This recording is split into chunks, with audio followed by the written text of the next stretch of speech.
समय से पहले मिली चीजें अपना मूल्य खो देती हैं और समय के बाद मिली चीजें अपना महत्व खो देती हैं। हरे कृष्णा। इसी सुविचार के साथ आप सभी का दिन शुभ और मंगलमय हो। इससे पहले की कथा सुनने के लिए और कमेंट्स करने के लिए आप सभी का बहुत बहुत आभार। आज सुनिए आगे की कथा। मुनियों ने कहा, इस पृथ्वी पर भगवान नरसिंह का महात्म्य सुखदायक और दुर्लभ है। हे ब्रह्मा जी, हम उनका प्रभाव विस्तार के साथ सुनना चाहते हैं। इसके लिए हमें बड़ी इच्छा है। तब ब्रह्मा जी बोले, ब्राह्मणों, मैं अजित, अप्रमेय तथा भोग और मोक्ष प्रदान करने वाले भगवान नरसिंह का प्रभाव बतलाता हूँ, सुनो। उनके समस्त गुणों का वर्णन कौन कर सकता है, इसलिए मैं भी संक्षेप से ही बताऊंगा। इस लोक में जो कोई देवी अथवा मानुषी सिद्धियां सुनी जाती हैं, वे सब भगवान की कृपा से ही सिद्ध होती हैं। स्वर्ग, मर्त्यलोक, पाताल, दिशा, जल, गांव तथा पर्वत, इन सब स्थानों में भगवान की कृपा से ही मनुष्य की अबाध गति होती है। मुनिवरों, सनातन कल्पराज अर्थात पूजा की सर्वश्रेष्ठ विधि और नरसिंह जी का तत्व, जिसे देवता या असुर भी नहीं जानते, तुम्हें बताता हूँ, सुनो। उत्तम साधक को चाहिए कि साग, जौ की लपसी, मूल, फल, खली अथवा सत्तू से भोजन की आवश्यकता पूर्ण करे या फिर केवल दूध पीकर रहे। इंद्रियों को वश में रखकर धर्मपरायण होकर रहे। वन, एकांत प्रदेश, पर्वत, नदी संगम, ऊसर, सिद्ध क्षेत्र या फिर नरसिंह जी के मंदिर में जाकर या स्वयं स्थापना करके भगवान की विधि पूर्वक पूजा करे।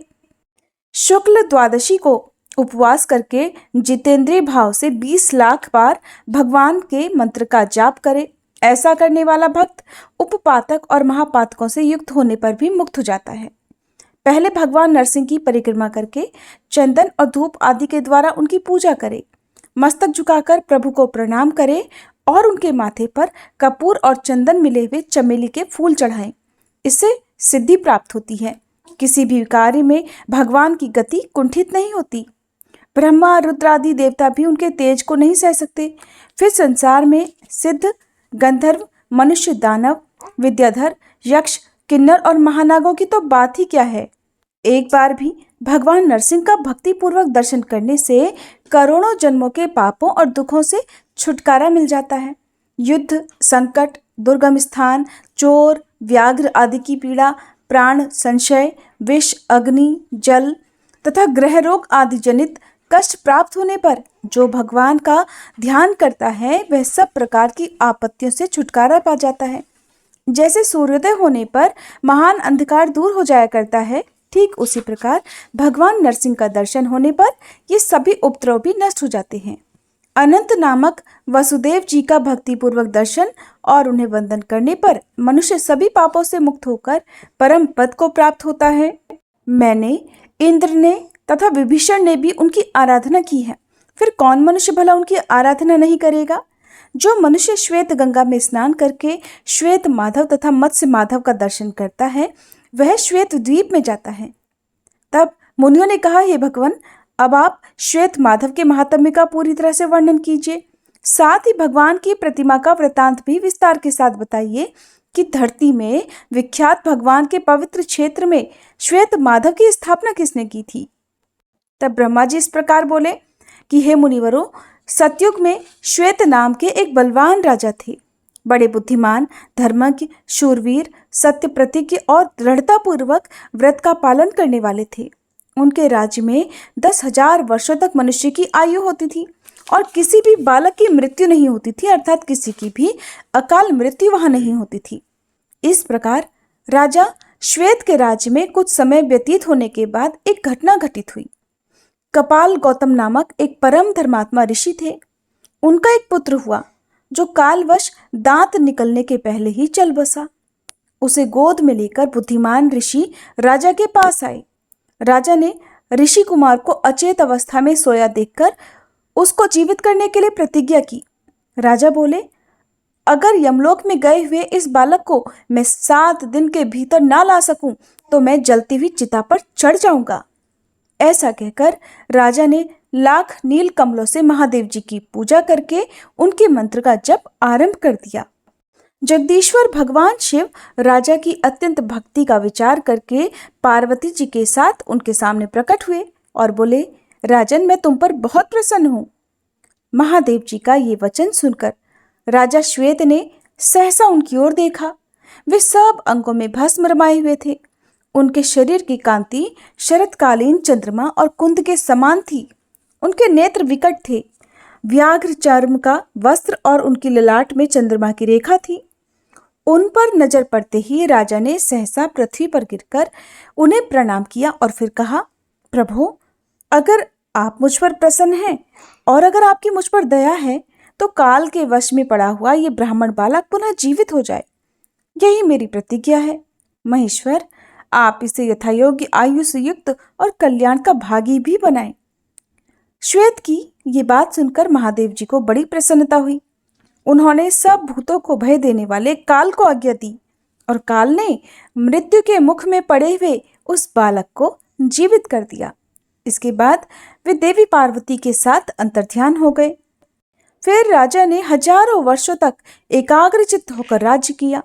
फिर लौकिक धर्मों और वैदिक नियमों का विचार करके भगवान केशव की आराधना का निश्चित व्रत ग्रहण किया।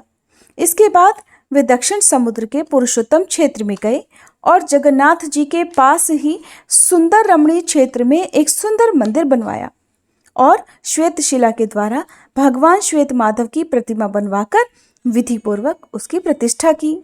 उस समय ब्राह्मणों, दीनों, अनाथों और तपस्वियों को दान देकर राजा ने भगवान माधव के समीप पृथ्वी पर गिरकर साष्टांग प्रणाम किया। फिर 1 महीने तक मौन और निराहार रहकर द्वादशाक्षर मंत्र का जप किया। जब समाप्त होने पर भगवान देवेश्वर की इस प्रकार स्तुति आरंभ की। श्वेत बोले, ओम वासुदेव को नमस्कार है। सबको अपनी ओर खींचने वाले संकर्षण को नमस्कार है। अत्यंत द्युतिमान प्रद्युम्न, कभी रुद्ध न होने वाले अनिरुद्ध तथा नारायण को नमस्कार है। जिनके अनेक रूप हैं, जो विश्व रूप, विधाता, निर्गुण, शुद्ध और उज्जवल कर्म वाले हैं, उनको नमस्कार है। जिनकी नाभि में कमल है, जो पद्म गर्भ ब्रह्मा जी की उत्पत्ति के कारण है, उनको नमस्कार है। जिनका वर्ण कमल के समान है, जो हाथ में भी कमल लिए रहते हैं, उनको नमस्कार है। जिनके नेत्र कमल के समान हैं, जो सहस्त्रों नेत्रों से युक्त और शिव स्वरूप हैं, उन्हें नमस्कार है। जिनके सहस्त्रों पैर और सहस्त्रों भुजाएं हैं, उन मन्यु रूप परमेश्वर को नमस्कार है।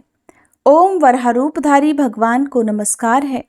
जो वर देने वाले, उत्तम बुद्धि से युक्त, वरिष्ठ, वरेण्य, शरणागत रक्षक और अपनी महिमा से कभी च्युत न होने वाले हैं, उन भगवान को प्रणाम है।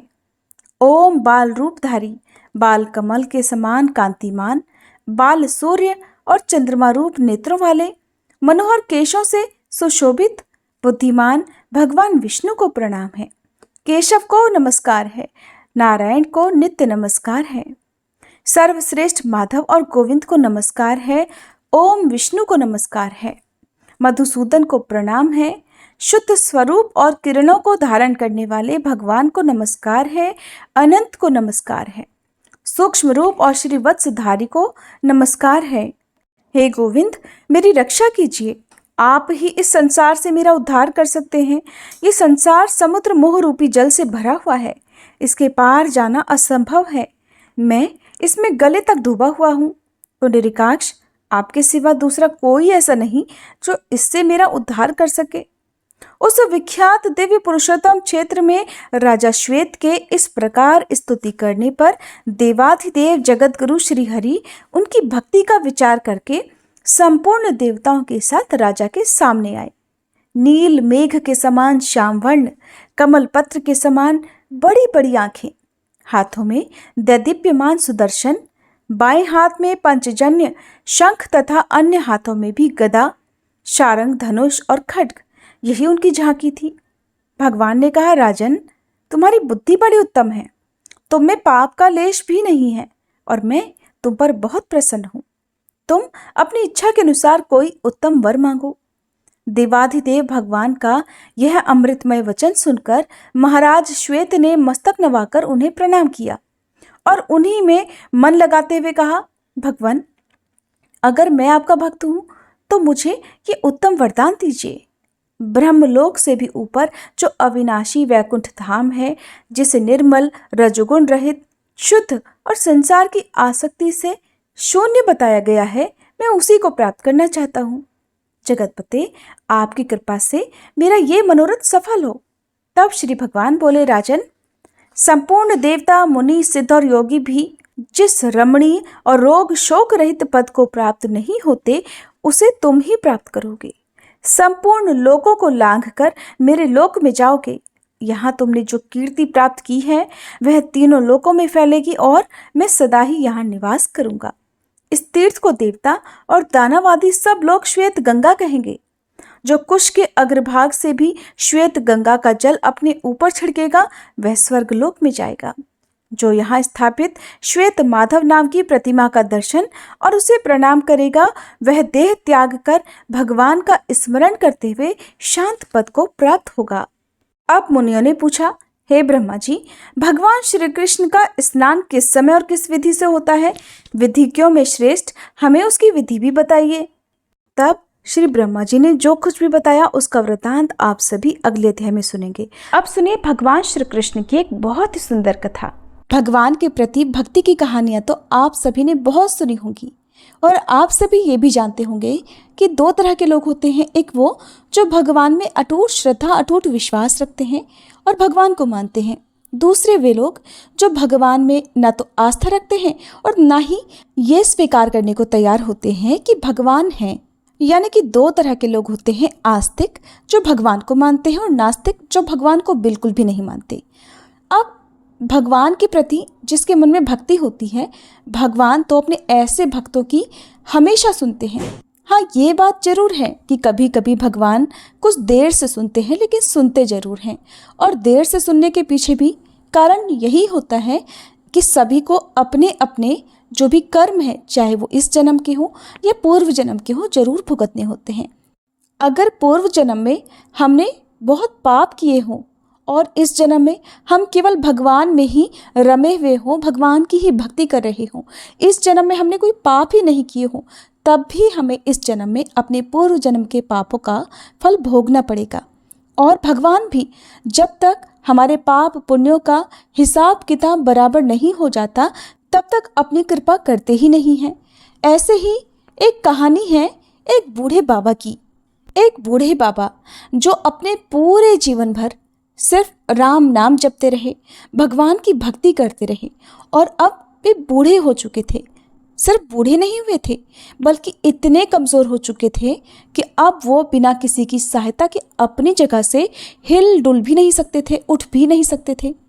ऐसी स्थिति में भी उन्होंने अपने मुंह से राम नाम को अपने से अलग नहीं होने दिया।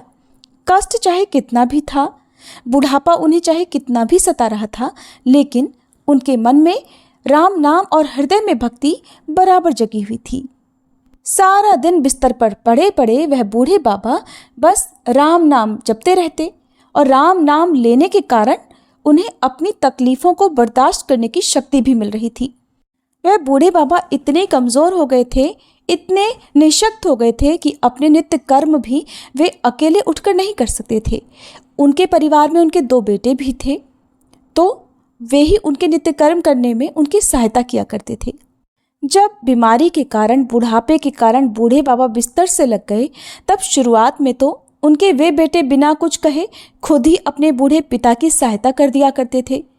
फिर धीरे धीरे ये हुआ कि जब उनके पिता उन्हें आवाज़ लगाकर बुलाते तब वे आते। फिर धीरे धीरे ये होने लगा कि कई आवाज़ें लगाने के बाद वे उनकी सहायता करने के लिए आते। इस प्रकार जैसे तैसे समय बीतता गया और अब तो वे 4-5 बार आवाज़ लगाने के बाद भी बड़ी मुश्किल से आते और यहाँ तक कि कभी कभी रात के समय बूढ़े बाबा को उनकी सहायता की आवश्यकता होती तो वे बुलाने पर भी नहीं आते। अब हालात ऐसे हो चले थे कि अक्सर बूढ़े बाबा अपना बिस्तर ही गंदा कर दिया करते थे। ये बुढ़ापा कुछ ऐसा ही होता है। कभी कभी इस बुढ़ापे के कारण ऐसे ऐसे दिन देखने पड़ते हैं जो शायद कभी किसी ने सोचा भी नहीं होगा। बूढ़े बाबा असहाय हो चुके थे, सिर्फ अपने बेटों के और अपने भगवान के भरोसे बिस्तर पर पड़े हुए थे। आवाज़ लगाते लगाते बूढ़े बाबा का गला सूख जाया करता और जब तक उनके बेटों से उन्हें सहायता नहीं मिलती तब तक वे ऐसे ही गंदे बिस्तर में पड़े रहते। बुढ़ापा और कमज़ोरी बढ़ती जा रही थी। बूढ़े बाबा की नजरें भी अब कमजोर हो चुकी थीं। इतनी बदहाली में भी बूढ़े बाबा ने अगर किसी का साथ नहीं छोड़ा था तो वो था राम नाम का जाप। मन में हर समय, होठों पर हर समय सिर्फ राम नाम बसा रहता था। एक दिन की बात है, बूढ़े बाबा को शौच करना था। अक्सर बिस्तर गंदा हुआ देखकर उनके बेटे भी उन्हें डांटने फटकारने लगते। एक दिन की बात है, बूढ़े बाबा को शौच जाना था। उन्होंने किसी प्रकार हिम्मत बटोर कर किसी तरह अपने बेटों को आवाज़ लगाई। आवाज़ लगाते ही अगले ही पल किसी ने उनका हाथ बड़ी कोमलता से पकड़ लिया और उन्हें बड़े आराम से नित्य कर्म करवाकर उनके बिस्तर पर लिटा भी दिया। बूढ़े बाबा की नज़रें बहुत कमज़ोर हो चुकी थीं। उन्हें ये भी नहीं दिखाई देता था कि सामने जो उनकी मदद कर रहा है वो उनका कौन सा बेटा है। कानों ने भी अब साथ छोड़ दिया था। उन्हें सुनाई भी बहुत कम पड़ता था। बूढ़े बाबा को बड़ा आराम मिला। अब तो हर दिन का ये काम हो गया कि जब भी बूढ़े बाबा आवाज़ लगाते, अगले ही पल उनकी सहायता करने के लिए कोई आ जाता और उनके सारे काम कराकर वहाँ से चुपचाप चला भी जाता। बूढ़े बाबा की नज़रें और कान दोनों ही बूढ़ी हो चुकी थी, कमज़ोर हो चुकी थी। ना उन्हें ठीक से दिखाई देता था, न सुनाई देता था। लेकिन बूढ़े बाबा इतना सब कुछ होने के बाद भी इतना तो समझ रहे थे कि एक बार आवाज़ लगाने पर ही आने वाला उनका कोई बेटा तो नहीं हो सकता, और ना ही ये स्पर्श उनके बेटों का था। आखिरकार ये था कौन? फिर एक दिन जब बूढ़े बाबा ने अपने नित्य कर्म करने के लिए अपने बेटों से सहायता मांगी तो अगले पल फिर से वही मुलायम हाथों वाला स्पर्श उन्हें महसूस हुआ। सारा काम खत्म करने के बाद बूढ़े बाबा ने आखिरकार उस व्यक्ति का हाथ पकड़ लिया और उससे पूछा, बताओ तुम हो कौन?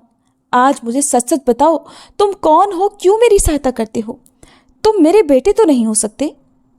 बूढ़े बाबा के सवाल के साथ ही अचानक उनके कमरे में एक बहुत तेज रोशनी हुई और प्रभु ने अपने दिव्य अवतार में वहां बूढ़े बाबा को दर्शन दिए। कहाँ तो कमजोर आंखों से बूढ़े बाबा को किसी भी चीज को देख पाना बड़ा मुश्किल था, और वहीं वह बूढ़े बाबा भगवान के दिव्य रूप को स्पष्ट रूप से पूरी तरह से प्रत्यक्ष देखने में समर्थ हो गए। जिन भगवान का नाम वह पूरे जीवन भर लेते रहे, वही आज उनके सामने खड़े हुए थे। ये देखकर बूढ़े बाबा उनके चरणों में गिर पड़े। भगवान के स्पर्श से उनके शरीर में शक्ति आ गई थी, ताकत आ गई थी। चरणों में गिरकर उनके चरण पकड़कर वह बूढ़े बाबा बोले, भगवान, मैं तो धन्य हो गया जो आपने मुझे साक्षात दर्शन दे दिए। लेकिन प्रभु, मैं बहुत शर्मिंदा हूँ क्योंकि मैंने आपसे हर दिन अपने नित्य कर्म करवाए, यहाँ तक कि कई बार आपने मेरा गंदा बिस्तर तक साफ किया। प्रभु, मुझे क्षमा कर दीजिए। भगवान बूढ़े बाबा का हाथ थामकर बोले, मेरे लिए सारे काम एक जैसे हैं। अगर वो काम मुझे अपने भक्तों के लिए करने पड़े तो मुझे ये काम करने में बड़ी खुशी मिलती है। बूढ़े बाबा ने हाथ जोड़कर भगवान से कहा, प्रभु, आप ये सब करने के बजाय मुझे मुक्त ही क्यों नहीं कर देते? ना आपको रोज रोज मुझे नित्य कर्म करवाने के लिए आना पड़ेगा और ना ही मैं इस तरह लाचार बेबस सा बिस्तर पर पड़ा रहूंगा।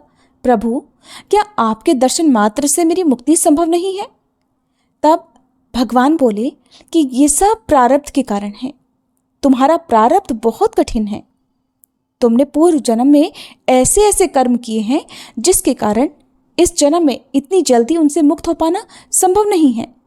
अगर तुम्हारे पूर्व जन्म में पुण्य अधिक होते तो मेरे दर्शन मात्र से आज तुम मुक्त हो जाते। मैं चाहूँ तो तुम्हें अभी अभी मुक्त कर सकता हूँ, लेकिन फिर होगा ये कि अगले जन्म में तुम्हें फिर से प्रारब्ध भोगने के लिए आना पड़ेगा।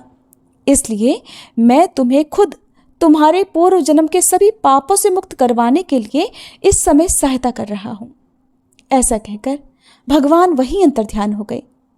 फिर कुछ महीने इसी प्रकार तकलीफें झेलने के बाद आखिरकार उन बूढ़े बाबा को मुक्ति मिल गई। तो ये थी आज की कहानी। अगर आपको बहुत अच्छी लगी होगी तो आप इस कहानी को शेयर जरूर कीजिएगा।